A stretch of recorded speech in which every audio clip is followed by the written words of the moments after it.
आज के समय में अगर दुनिया के सबसे शक्तिशाली राष्ट्रपति की बात की जाए तो शायद आपके दिमाग में अमेरिकी राष्ट्रपति का नाम ही सबसे पहले आएगा।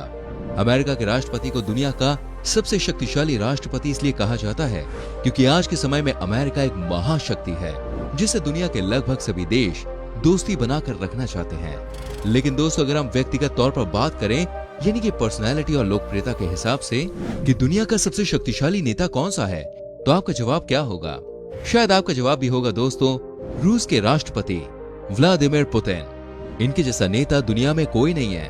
आज रूस जिस मुकाम पर खड़ा है उसमें निस्संदेह पुतिन की अहम भूमिका है। आज के समय में रूस के पास सबसे बेहतरीन हथियार मौजूद हैं। आने वाले समय में महाशक्ति बनने की रेस में रूस को बिल्कुल भी नजरअंदाज नहीं किया जा सकता। लेकिन दोस्तों, आज रूस जिस मुकाम पर है उसके लिए रूस ने बहुत ही संघर्ष किया है। हजारों लाखों लोगों को इसके लिए अपनी कुर्बानियां देनी पड़ी है। रूस आज इतना शक्तिशाली है कि भारत, वियतनाम, मिस्र, सऊदी अरब और तुर्की जैसे अनेकों देशों को हथियार और मिलिट्री इक्विपमेंट्स प्रोवाइड करा रहा है। तेल उत्पादन के मामले में रूस विश्व में दूसरे नंबर पे है। लेकिन आखिर रूस यहाँ तक पहुँचा कैसे, इसके बारे में आज हम विस्तार से जानेंगे। रूस के इतिहास से लेकर आज के समय तक आखिर रूस ने किस तरह संघर्ष किया, इस मुकाम तक पहुँचने के लिए रूस ने कितने उतार चढ़ाव झेले, और जानेंगे आखिर रूस इतना शक्तिशाली और ताकतवर देश बनने में कैसे कामयाब हो पाया। लेकिन उससे पहले मैं आप सभी से रिक्वेस्ट करूंगा, इस वीडियो को दोस्तों एंड तक देखिएगा और साथ ही लाइक कर दीजिए। चैनल पे पहली बार आए हैं तो जल्दी से सब्सक्राइब करके बेल आइकन प्रेस कर लीजिए, जिससे आपसे आने वाली वीडियोस के नोटिफिकेशंस बिल्कुल भी मिस ना हो। सबसे पहले हम रूस के इतिहास पर दोस्तों एक नजर डालते हैं। प्राचीन समय में रूस इतना शक्तिशाली और ताकतवर नहीं था जैसे कि हम लोग आज देख रहे हैं। मिडिल एजेस के दौरान रूस को शक्तिशाली बनाने और पूरी दुनिया में पहचान दिलाने में दो लोगों का विशेष रूप से योगदान रहा है। इसमें पहला नाम आता है पीटर द ग्रेट का और दूसरा नाम आता है कैथरीन द ग्रेट का। 16वीं शताब्दी से पहले रूस का बिल्कुल भी प्रभाव नहीं था। दुनिया के अन्य देशों की तरह ही रूस भी एक आम देश हुआ करता था। 13वीं शताब्दी में रूस पर मंगोलियों ने आक्रमण किया था और लगभग 200 वर्षों तक रूस के अलग अलग हिस्सों में मंगोल्स ने अपना शासन किया। 15वीं शताब्दी के दौरान इवान द ग्रेट ने रूस को मंगोल शासकों से आजाद कराया। इसके बाद इवान चतुर्थ ने रूस की सत्ता संभाली, जिन्हें सन की राजा के नाम से भी पहचान मिली थी। सन 1613 में माइकल ऑफ रशिया ने रूस की कमान अपने हाथों में ली और यहीं से रूस के विकास की असली कहानी शुरू होती है। माइकल ने 1645 तक रूस में शासन किया। सन 1642 में माइकल ऑफ रशिया के पोते पीटर द ग्रेट को रूस की सत्ता हाथ लगी। पीटर द ग्रेट एक महान तानाशाह थे और वो हमेशा ही राजतंत्र के प्रबल समर्थक रहे थे। उनमें जितनी अच्छाई थी उतनी ही बुराई भी थी। वो किसी भी कीमत पर रूस का वर्चस्व पूरी दुनिया पर कायम करना चाहते थे। अभी तक रूस के अधिकतर हिस्सों में एशियाई देशों का प्रभाव था। ये बात पीटर को बिल्कुल भी पसंद नहीं आई। वो जानते थे कि यूरोप के देश एशियाई देशों के मुकाबले बहुत ही स्पीड से विकसित हो रहे हैं और इसलिए पीटर चाहते थे कि रूस में भी एशिया के बजाय यूरोपीय देशों का प्रभाव ज्यादा देखने को मिले। ये इतना आसान नहीं था दोस्तों, लेकिन पीटर ने हार नहीं मानी। सन 1697 में पीटर विदेश यात्रा पर निकले। सबसे पहले उन्होंने हॉलैंड, जो वर्तमान में नीदरलैंड के नाम से जाना जाता है, इस देश की उन्होंने यात्रा की। यहाँ के विकास को देखकर पीटर काफी हैरान हुए और काफी ज्यादा प्रभावित भी हुए। हॉलैंड में उन्होंने जहाज निर्माण और खगोल शास्त्र की तकनीकी जानकारी प्राप्त की। इसके बाद पीटर ने यूरोप के लोगों से इंजीनियर्स और शिक्षक रूस में बुलाने शुरू कर दिए। वो चाहते थे कि यूरोप की तरह ही रूस में भी विकास हो और वहाँ के योग्य टीचर्स रूस के लोगों को भी काबिल बनाए। इसके साथ ही दोस्तों, पीटर ने रूस में दाढ़ी पर टैक्स लगाना भी शुरू कर दिया, जिससे लोगों की पर्सनैलिटी अच्छी बन सके। जब पीटर रूस में यूरोप का अधिक प्रभाव डालने के लिए मेहनत कर रहे थे, उसी समय रूस में कुछ विद्रोही भी सक्रिय हो गए, जिनमें सबसे प्रमुख नाम स्ट्रेसली का आता है। स्ट्रेसली नहीं चाहते थे कि रूस में पश्चिमी देशों का अधिक प्रभाव पड़े और वो पीटर की बहन सोफिया के पुत्र को बगावत के लिए तैयार करने में लग गए। जैसे ही ये बात पीटर तक पहुंची, उन्होंने इस मामले पर कार्रवाई की और लगभग 2000 लोगों को सूली पर चढ़ा दिया और 5000 से अधिक लोगों के सिर कलम कर दिए। ये एक रूढ़िवादी ग्रुप था और इसे समाप्त करने के लिए पीटर ने एक नई सभा का आयोजन कर दिया। उस सभा में पीटर ने रूस के बेहतरीन लोगों को शामिल किया, जिससे वॉयर्स ग्रुप की पहचान खत्म हो गई। और तीसरी बाधा रूस के चर्च थे। उस समय तक चर्च के पास काफी ताकत होती थी। पीटर को यह बात रास नहीं आई उन्होंने रूस में नास्तिकों का दमन शुरू कर दिया और इससे चर्च की ताकत पूरी तरह से खत्म हो गई। अब पीटर के रास्ते में कोई बाधा नहीं थी। उन्होंने अपनी एक सेना तैयार की जिसमें 2 लाख से ज्यादा सैनिक थे। वही समुद्रों में भी अपनी ताकत दिखाने के लिए उन्होंने एक विशाल समुद्री सेना तैयार की जिसमें 48 युद्धपोत और 700 से ज्यादा जहाज शामिल थे। उस समय यूरोप में स्वीडन का काफी प्रभाव था। स्वीडन ने डेनमार्क जैसे देशों पर अपनी पकड़ मजबूत की हुई थी। अगर पीटर पूरे यूरोप में अपना प्रभाव जमाना चाहते थे तो उन्हें सबसे पहले स्वीडन को हराना था। स्वीडन को जीतने के लिए पोलैंड और नॉर्वे जैसे देशों को पहले अपनी तरफ किया। इसके बाद सन 1721 में एक संधि हुई जिसमें एस्टोनिया और बाल्कट सागर पर रूस का कब्जा हो गया। पीटर द ग्रेट के कुछ सालों बाद पीटर III रूस के राजा बने, लेकिन वो एक कमजोर शासक थे जिसका फायदा उनकी पत्नी कैथरीन द ग्रेट ने उठाया।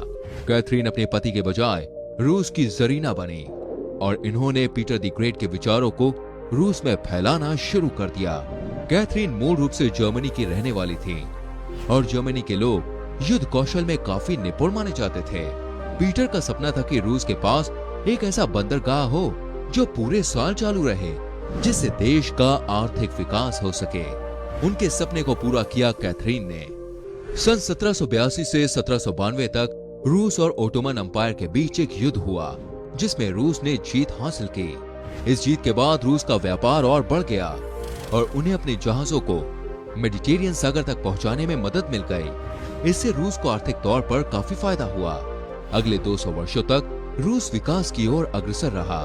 इसके बाद 20वीं शताब्दी के दौरान रूस के विकास को गति मिली और यही वो समय था जब रूस विश्व में महाशक्ति बना और तब से लेकर आज तक विश्व में शक्तिशाली देशों में रूस का नाम लिया जाता रहा है।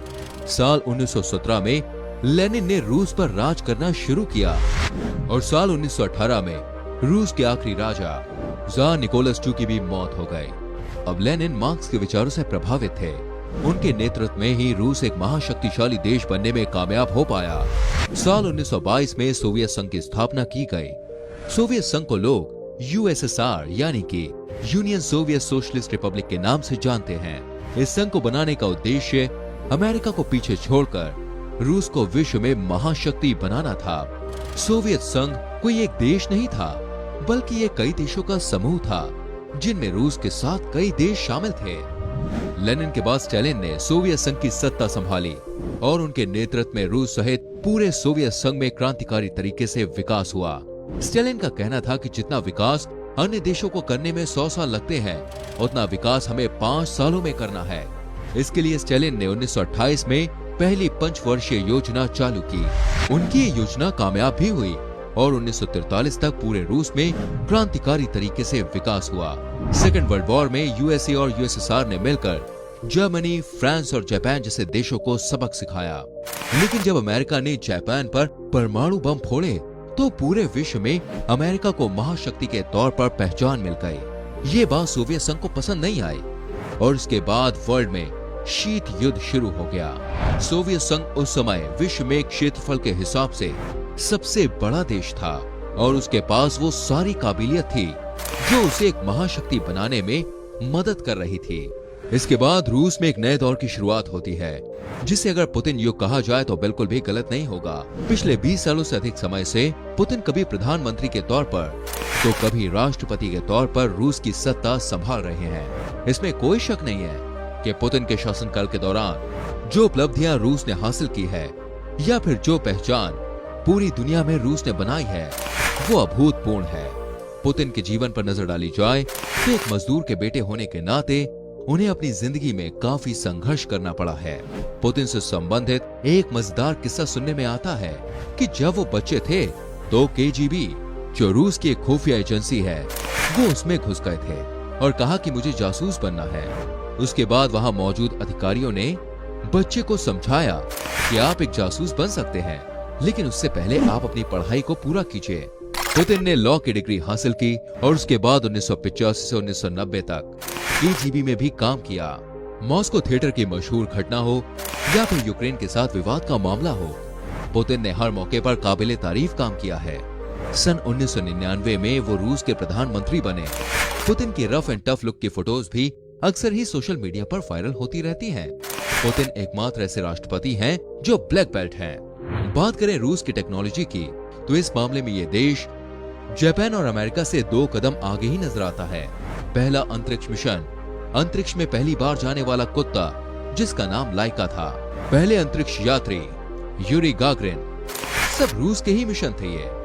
हालांकि रूस भले ही अर्थव्यवस्था के मामले में आज 11वें नंबर पे हो, लेकिन इससे उसकी शक्ति का अंदाजा नहीं लगाया जा सकता। रूस आज के समय में सबसे बड़ा सैन्य हथियार सप्लाई करने वाला देश बन गया है। लगभग 80 से अधिक देशों को आज रूस हथियार उपलब्ध करा रहा है। इसके अलावा न्यूक्लियर वेपन, बायोलॉजिकल वेपन और केमिकल वेपन के मामले में रूस दुनिया के किसी भी देश को टक्कर देने की हिम्मत रखता है। हालांकि इनकम इनइक्वालिटी रूस में एक बड़ा मुद्दा है। दूसरे देशों के आंतरिक मामलों में हस्तक्षेप की बात हो या फिर साइबर क्राइम की, रूस का नाम थोड़ा खराब भले ही हुआ है, लेकिन इन सब के बावजूद वैश्विक स्तर पर रूस की पहचान कई गुना बढ़ गई है। आज रूस विश्व में तेल उत्पादन के मामले में दूसरे नंबर पे आ गया है, जो रोजाना 9 लाख बैरल से अधिक तेल का उत्पादन कर रहा है। चीन के साथ रूस की दोस्ती यकीनन अमेरिका और भारत जैसे देशों के लिए चिंता का विषय जरूर है, लेकिन रूस हमेशा से ही भारत को अपना अच्छा दोस्त बताता आया है। ग्लोबल वार्मिंग पर आज पूरी दुनिया गौर कर रही है और इसे लेकर चिंतित भी है, लेकिन रूस को क्लाइमेट चेंज से फायदा मिलने की उम्मीद है। अगर धरती के तापमान में वृद्धि होती है तो इससे रूस को लाभ मिलेगा।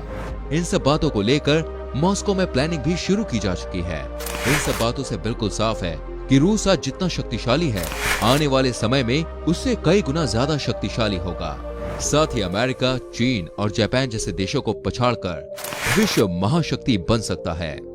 दोस्तों, ये थी रूस की कहानी, कैसे एक आम देश इतना शक्तिशाली देश बनने में कामयाब हो पाया। उम्मीद करते हैं आपको यह हमारी वीडियो अच्छी लगी होगी। इस वीडियो को देखने के बाद आपके मन में कई सवाल भी आ रहे होंगे। आपके मन में जो भी सवाल हैं, आप कमेंट सेक्शन में हमसे पूछ सकते हैं।